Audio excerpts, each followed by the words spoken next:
คือเกิดวิชชาคือเกิดขึ้นโดยการเจริญสติปัฏฐานสี่เข้าไประลึกถึงธรรมชาติของร่างกายจิตใจเพื่อเป็นไปตามความเป็นจริงถ้าเข้าไปพอบาดายดูอาการเคลื่อนไหวดูใจนึกคิดรู้สึกอย่างเฮารู้สึกสุขก็ดีก็คือหูว่าสุขทุกข์ก็เข้ากำหนดหูหงุดหงิดกาฟุ้งซ่านกาก็กำหนดหูเฉยๆโดยบ่เข้าไปกึดปรุงแต่งกำหนดพอพอธรรมชาติของเฮาว่าลักษณะอย่างใดบัดนี้เฮาโคดก็มีลักษณะอย่างใดนะแต่เฮาบ่เข้าไปปรุงแต่งต่อระงับไว้ที่นั่นเพื่อเฮาฮู้เกิดปรากฏการณ์ต่างๆที่เกิดขึ้นดังกายตั้งใจเฮาก็ฮู้ว่าอันนี้เป็นธรรมชาติของกายและใจก็สามารถทำลายความหันผิดว่าเป็นสัตว์บุคคลตัวเฮาตัวเขาเมื่อเฮาทำลายความสำคัญผิดได้ตัวตัณหาก็บ่สามารถจะครอบงำความทุกข์ก็บ่สามารถจะเกิดขึ้นกำนั้นจิตของเฮาก็เป็นอิสระคนสมัยเก่านี่เปิ้นถือว่าเมื่อเจ็บไข้เมื่อเวลาใกล้จิตจะดับนี่ญาติพี่น้องก็จะต้องบอกทางสวรรค์ให้ผู้ที่จะบอกนั้นถ้าเป็นพระก็ยิ่งดีคอยเตือนสติบ่ให้คนที่ใกล้จะดับจิตทำกาลกิริยาอุบายนี้ชอบโดยเหตุผลของเจ้าพุทธเมื่อจิตของผู้ที่จะดับหน่วงเอากุศลหรือความดีไว้เป็นแนวทางแล้วสุคติย่อมอยู่ในฐานะที่จะไปกรรมบอกทางสวรรค์ส่วนใหญ่ก็จะใจคำว่าพุทโธพุทโธเป็นพื้นบางครั้งผู้บอกที่เปิ้นฉลาดเปิ้นก็จวนอู้ถึงบุญกุศลเคยไปกินไปทานที่ไหนให้ผู้ที่ใกล้จะดับจิตนึกออกเคยไปทานที่หั่นไปทำที่นี่บางทีก็ถ้าเปิ้นตาดีก็เอาหูปให้พอจำได้ก็ไปที่หั่นที่นี่ใจก็จะจื่นนะแล้วก็นึกถึงบุญกุศลครั้งสำคัญที่ผู้ที่ใกล้จะดับจิตเคยได้ทำไว้จิตก็จะเกิดความปลื้มปิติกุศลนั้นอันนี้ก็แล้วแต่ผู้ที่จะจากโลกดับจิตนั้นเคยทำกรรมชนิดใดไว้อันที่เป็นกุศลกับอกุศลกะนักน้อยเต่าใดทำอันใดเป็นอาจินจิตตัวนี้ก็จะน้อมไปทางใดเอาทางใดง่ายศรัทธาญาติโยมท่านทั้งหลายถ้าผู้ที่ใกล้จะดับจิตมีปกติทำแต่บาปแต่กรรมเป็นนิดอันนี้ก็เป็นการยากที่ผู้นำหรือว่ามัคคุเทศก์นี่จะนำไปสู่สุคตินี่ก็เป็นเรื่องยากแต่ถ้าว่าทำกุศลเป็นอาจินก็ไปง่ายมีเรื่องเล่ากันแพร่หลายว่ามีโยมแม่หญิงคนหนึ่งมีปกติชอบหาหอยคงมาขายมาเบิ้นแล้วจนเวลาใกล้จะดับจิตมีคนมาบอกทางไปสวรรค์ว่าอรหังอรหังแกกับมาอู้ตัวเป็นว่าอรหอยนะลูกได้ฟังแล้วก็สลดใจแถมรายหนึ่งชอบฆ่าสัตว์เป็นประจำเวลาใกล้จะดับจิตก็นึกถึง อรหังอรหังเนี่ยทีนี้ก็ถามย้อนไปว่าคนมาบอกนะก็บอกว่าให้นึกถึงพระอรหังเนอะหรือว่าพระอรหันต์ให้นึกถึงอรหังพระอรหันต์คนป่วยนะซ้ำบอกว่าพระมีหางด้วยกะนั่นอันนี้คือจุดเปลี่ยนจุดใหญ่ใจความของเรื่องนี้ตึงหมดก็คือต้องการจะให้ผู้ที่จะดับจิตนั้นมีสติเป็นข้อใหญ่สติสำคัญจะใดถ้าจะพรรณนากุลสติให้ครบถ้วนนี่โอ้3 วัน 7 วันกับบหมดเอาเพียงย่อพอเข้าใจเป็นที่ยอมรับกันโดยทั่วไปว่าคนที่สติผสมประกอบคนขาดสติคนเฮาส่วนมากถึงวันนี้ที่อู้กันหู้เรื่องก็เพราะว่ามีสติพ้องในบางเวลาแม้ว่าการขาดสติจะนำไปสู่ความเสียหายมาให้แก่เฮาแก่ท่านอยู่เสมอส่วนคนส่วนมากก็จะยังบักกึดที่จะฝึกสติให้มีตลอดโดยอ้างง่ายๆว่าแบบขอไปทีเนี่ยบ่ได้ทำบ่ได้บ่มีเวลาเป็นเรื่องที่บ่มีเหตุผลสมควรเพราะหยังก็เพราะว่าการฝึกสติให้อยู่กับเนื้อกับตัวบางครั้งบางคราวนั้นก็บ่ใช่เรื่องยากเย็นแสนเข็ญอันหยังบ่ต้องลงทุนอันหยังทำเวลาไหนก็ได้นะมีแต่กุลบ่มีโทษที่สำคัญคือเราสามารถเอามาประยุกต์กับการทำงานในชีวิตประจำวันได้ทุกอย่างนะบ่เชื่อบ่ว่าแต่อยากให้ลองทำดูเกิดกันง่ายๆก่อนที่เราจะออกจากบ้านเราจะไปรถเราก็มีขแจรถเถียเราจะไปกาดเราก็มีสตังค์เหียอันนี้ตัวสตินะเราใส่กุญแจบ้านหรือยังล็อกบ้านหรือยังถ้าเรามีสติกำกับไปตัวเราก็พิจารณาออกบ้านไปแล้วเราก็จะบ่ต้องสงสัยแถมลืมปิดขแจบ้านเหียกะอย่างนั้นอย่างนี้บางคนขึ้นรถเมล์รถโดยสารขึ้นแล้วก็เกิดความสงสัยเฮาล็อกบ้านหรือยังนี่เฮาปิดไฟหรือยังนี่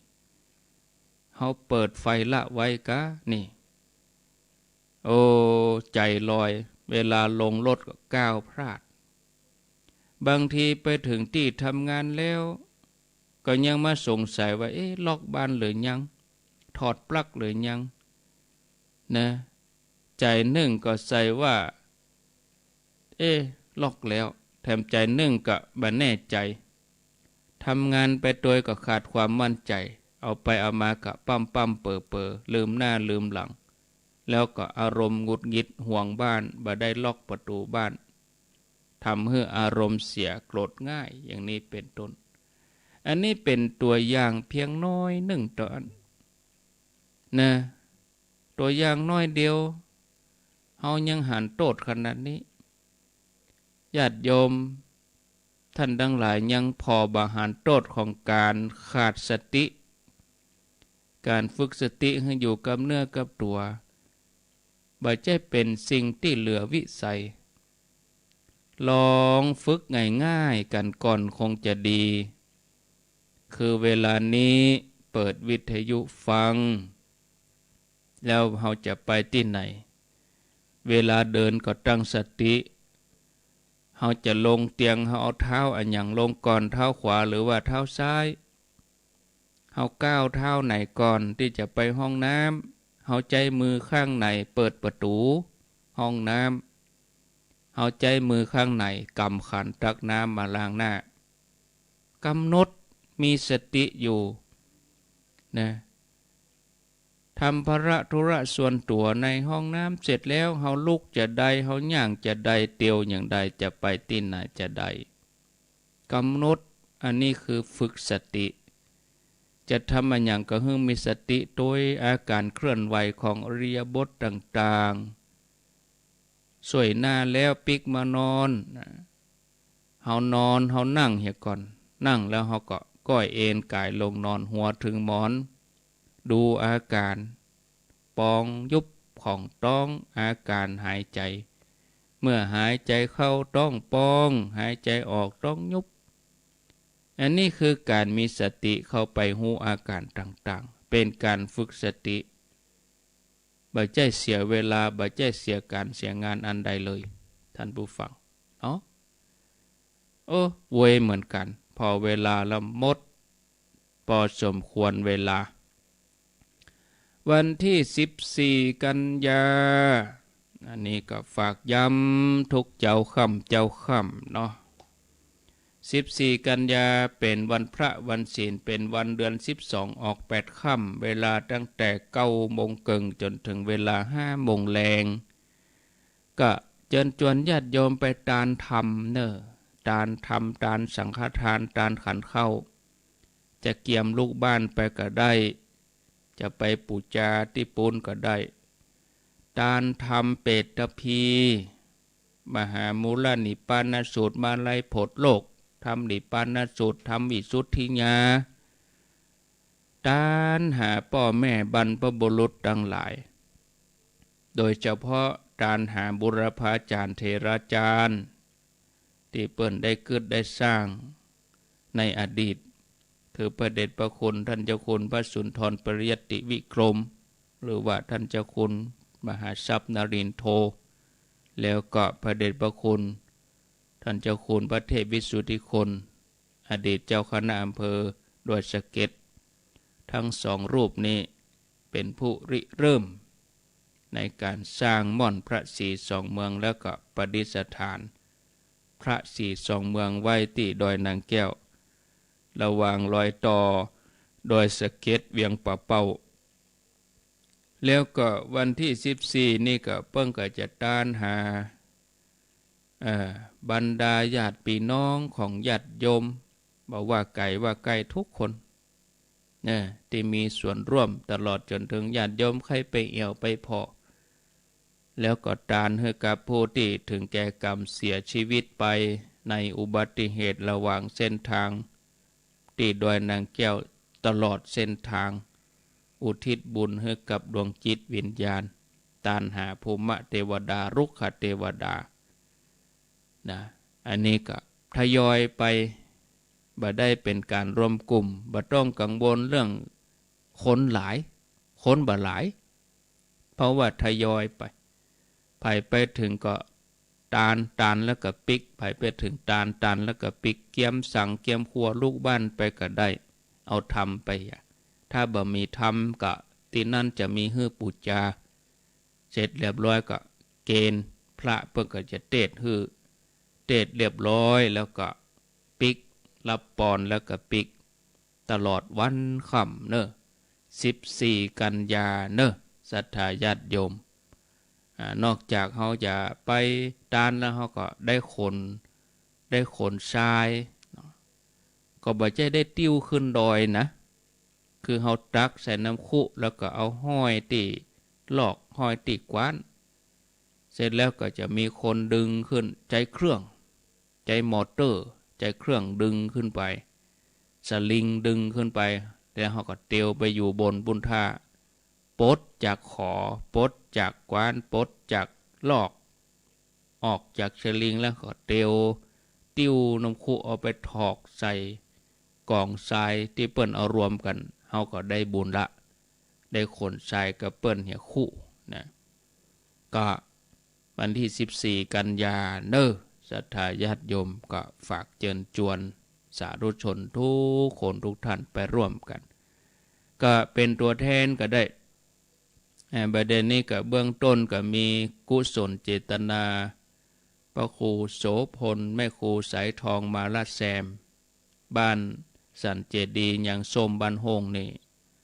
วันที่14นี่เปิ้นก็ขอเป็นต้นฮื้อร่วมบุญสร้างศาลาพระศรีสองเมืองสร้างทุกสิ่งทุกอย่างในบนนั้น จำนวน10,000 บาทแล้วก็มีแถมหลายๆท่านแถมหลายๆคนร่วมด้วยช่วยกันไปบริจาคจูหันก็ได้ก็ว่าฝากครูบาอาจารย์เวียงเป่าเป้าฝากได้พระสงฆ์ทุกรูปนะฝากกันไปได้ยินข่าวว่าคนนั้นไปแม่จะไปได้ยินว่าคนนี้ไปก็ฝากเปิ้นไปเนาะฝากกันไปหรือว่าจะทำบุญผ่านระบบออนไลน์ก็วันที่14นั้นก็จะมีการถ่ายทอดเสียงเนาะที่ FM 104.50 วัดฝ่ายเห็นนี่เฮอได้ติดตามรับฟังรับชมกันกะเจิญจวนเนอะอนุโมทนาบุญไว้ล่วงหน้าเอาละอาตมาภาพได้บริหารเวลามาพอสมควรก็ขอนำรายการจากลาท่านผู้ฟังไปก่อนที่ FM 104นี่ก็ฟังท่านพระครูวิสิตศิรพรส่วนต่างเมืองฝั่งก็เป็นการทำวัดเจ้าส่วนเครือข่ายเคลื่อนสีขาวก็เป็นท่านพระมหาสมชาติวัดหนองยาวอำเภอเวียงป่าเป้าอาตมาลาสัทธาไปก่อนโชคดีมีใจเหมือนกันกุคนกุตันอายุวันโนสุขังปลัง